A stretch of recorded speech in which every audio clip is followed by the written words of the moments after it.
राष्ट्रवादीचा आज जाहीरनामा प्रसिद्ध होणार आहे। सुनील तटकरी, नवाब मलिकांच्या उपस्थितीत हा प्रकाशन सोहळा पार पडेल।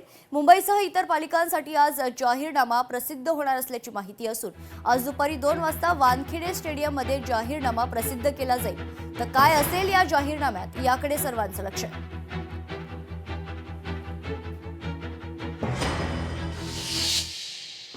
दुसरीकडे पुणे महापालिका निवडणूक साठी खरं तर भारतीय जनता पक्ष आज आपला जाहीरनामा प्रसिद्ध करणार आहे। मुरलीधर मोहोळ, चंद्रकांत पाटील यावेळी उपस्थित राहणार असल्याची महत्त्वाची माहिती।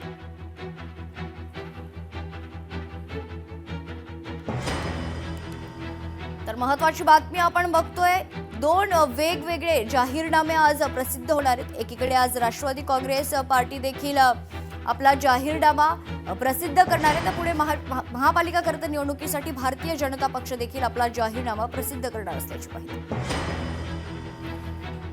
या संदर्भात सविस्तर माहिती जाणून घेऊयात। आपले प्रतिनिधी चंद्रशेखर भांगे आपल्यासोबत जोडले जात आहेत। चंद्रशेखर, आज पुणे महापालिका निवडणुकीच्या अनुषंगाने खरं तर महत्त्वाचा दिवस आहे। राष्ट्रवादी पार्टी आणि भारतीय जनता पक्ष हे दोनही पक्ष आपले जाहीरनामा प्रसिद्ध करतील। खरं तर पुण्यात सुरू असलेले जे काही गुन्हेगारींचं सत्र आहे त्या अनुषंगाने या जाहीरनाम्यामध्ये काही असेल का, ते पाहणं देखील तितकंच महत्त्वाचं असेल। चंद्रशेखर,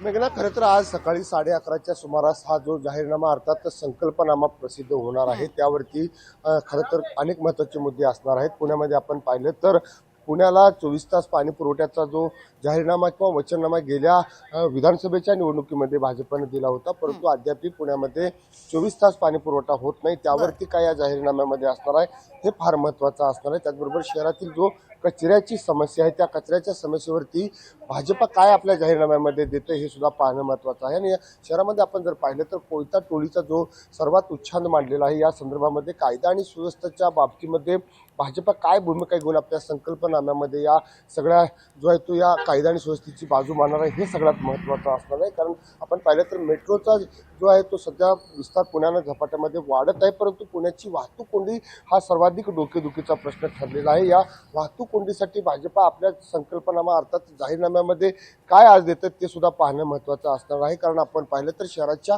उपनगर आणि इतर भागामध्ये वाहतूक कोंडीचा मोठा फटका जो आहे तो बसत आहे। हिंजवडीसारख्या ज्या IT पार्क असलेल्या कंपन्याचं शहर आहे, त्या ठिकाणाहून अनेक IT कंपन्या त्या ठिकाणाहून स्थलांतर करत आहेत, त्याचा थेट परिणाम जो आहे तो या वाहतूक कोंडीवरती होत आहे। खरं तर शहरामध्ये वाहतूक कोंडीसाठी अनेक उपाययोजना करता येतील का हे पाहणं सुद्धा महत्त्वाचं आहे। त्याचबरोबर भाजप जे आहे ते नव्यानं आणखीन काय या जाहीरनाम्या अर्थात संकल्पनाम्यामध्ये देतं हे पाहणं महत्त्वाचं असणार आहे। भाजपचे जे मंत्री आहेत, केंद्रीय राज्यमंत्री मुरलीधर मोहोळ आणि चंद्रकांत पाटील या सगळ्या जाहीरनाम्यासाठी सकाळी 11:30 वाजता उपस्थित असणार आहे। पुण्यातील शुक्रवार पेठ इथं असलेल्या भारत भवन या त्यांच्या इमारतीमध्ये हा जाहीरनामा संकल्पित केला जाणार आहे। आणि या जाहीरनाम्यानंतर पत्रकार परिषद होणार आहे। भाजपचे केंद्रीय मंत्री जे आहेत मुरलीधर मोहोळ यांच्यावरती आपण पाहिलं तर वारंवार अजित पवार हे त्यांचं नाव न घेता टीका करत आहेत। एकीकडे पुण्यामध्ये ज्या उमेदवारी देण्यात आलेल्या आहेत त्या उमेदवारीमध्ये सध्या अनेक गुंड जे आहेत त्या दोन्ही पक्षाकडून देण्यात आलेले आहेत। भाजपकडून सुद्धा अनेक गुन्हेगार आहेत, त्यांना सुद्धा उमेदवारी देण्यात आली। त्यामध्ये जर आपण पाहिलं तर झोपडपट्टी परिसरामध्ये ज्या गुन्हेगारांचं वर्चस्व आहे त्या गुन्हेगारांना मोठ्या प्रमाणात आपल्याला दोन्ही पक्षाकडून उमेदवारी दिलेली आहे। यावरती काय आज जे आहे ते भाजपकडून बोललं जातं हे सुद्धा पाहणं महत्त्वाचं असणार। लोकशाही मराठी ऐका, पहा, जागरूक रहा।